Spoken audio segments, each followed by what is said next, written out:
আল্লাহর হাবিব এতটা অসুস্থ হয়ে গেলেন, জামাতে নামাজ পড়তে যাইতে পারে না। নবীজি হযরত আয়েশা সিদ্দিকা রাদিয়াল্লাহু তাআলা আনহাকে ডাক দিয়ে বলেন, আয়েশা রে, আমি এতটা অসুস্থ, আমি মাথা তুলতে পারি না। এদিক দিয়ে সাহাবায়ে কেরাম নবীজির জন্য সবাই পাগল পারা হয়ে গেছি।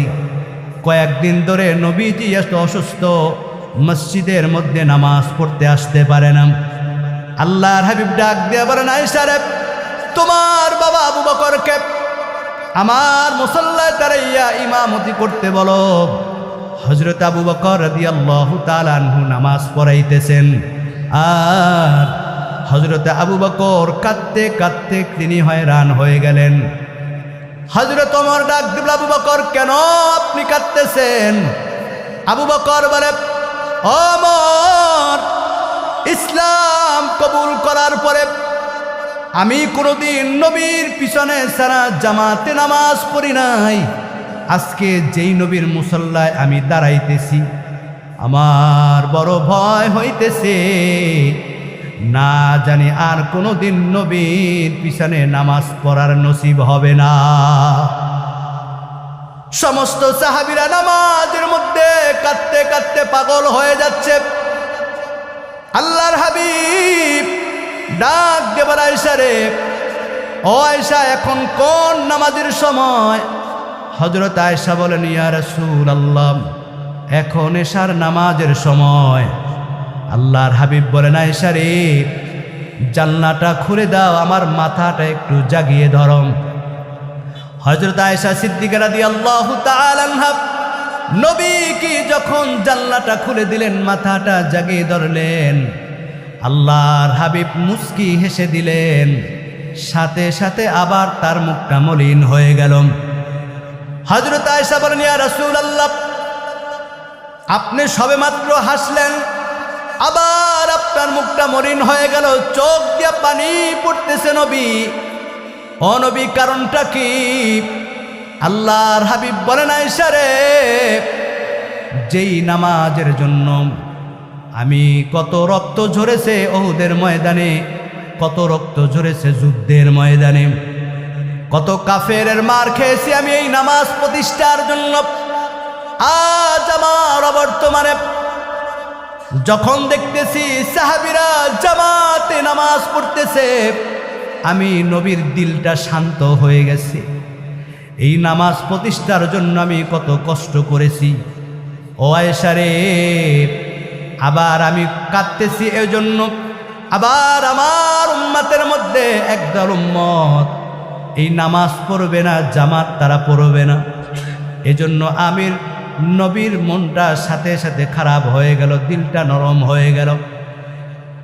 আল্লাহর হাবিব কাঁদতেছে, একবার নবীজি হুঁশ ফিরে এসে আবার অজ্ঞান হয়ে যায়, এতটা অসুস্থ নবী। এমন মুহূর্তে আল্লাহর হাবিবের দরজার সামনে অপরিচিত একজন মানুষ হাজির হয়ে গেল। ডাক দিয়ে বলে, আসসালামু আলাইকুম ইয়া রাসূলুল্লাহ, ও নবী, আপনার ঘরের মধ্যে ঢোকার পারমিশন চাই। নবীজি ঘরে ঢোকার জন্য পারমিশন দিলেন। কে দরজার সামনে? ডাক দিয়ে বলে, আমি আল্লাহর প্রেরিত ফেরেশতা মালাকুল মউত আজরাইল। জোরে আওয়াজ করে বলি, আল্লাহু আকবার। দুনিয়ার কোনো মানুষের কাছে আজরাইল পারমিশন নেবে না, নবীদের কাছে নেয় নাই। অথচ আপনার আমার রহমতের নবীর দরজার সামনে জান কবজ তো দূরের কথা, নবীজির দরজার সামনে দাঁড়াইয়া ঘরে প্রবেশের জন্য নবীর কাছে পারমিশন চায়। আল্লাহর হাবিব বলেন, আজরাইল তাড়াতাড়ি আসো। কেন আসছো? আজরাইল আলাইহিস সালাম ডাক দিয়ে বলে, ইয়া রাসূলুল্লাহ, আল্লাহ তাআলা পাঠাইছেন, ও নবী, আপনি যদি অনুমতি দেন তাহলে আপনার জান আমি কবজ করব। আল্লাহু আকবার। কেমন রহমতের নবী আমার! যেই নবীর জান কবজ করার জন্য পারমিশন চায়, আল্লাহর হাবিব বলেন, ও জিব্রাইল, কই আমার ভাই জিব্রাইল? হুয়া ফিস সামাইল উলা, জিব্রাইল আলাইহিস সালাম সপ্তম আসমানে সিদরাতুল মুনতাহায় একটা টান দিয়া নবীজির সামনে হাজির।